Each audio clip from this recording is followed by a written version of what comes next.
There are calls to set up a state emergency fund for Tasmanian farmers. Still reeling from storms and floods, farmers want assurances assistance will be available immediately when Mother Nature strikes again. 3 rainstorms devastated this year's vegetable, poppy and pyrethrum crops in the state's north, causing financial pain for farmers. We're looking at about $50 or $60 million, so they've got to be hurting. One-off flood relief grants up to $25,000 were made available under a state and federal government scheme to help farmers clean up. While applications don't close until the end of next month, almost 180 requests for funding have already been received.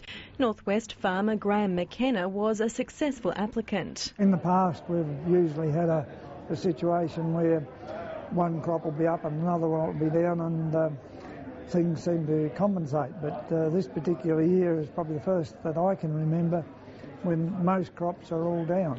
The TFGA believes the strong response is proof the Tasmanian Government should establish a permanent state emergency fund. Jan Davis says a pool of funds for non-insurable risks would help farmers get back on their feet quickly following storms and floods.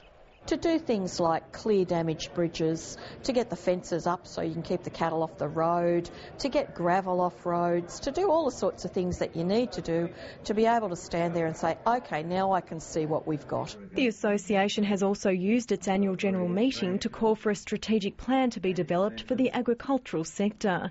The Minister for Primary Industries, Brian Green, says the state government isn't considering either proposal in its budget deliberations, but will continue to work with farmers to address their concerns. Jane Miller, ABC News, Launceston.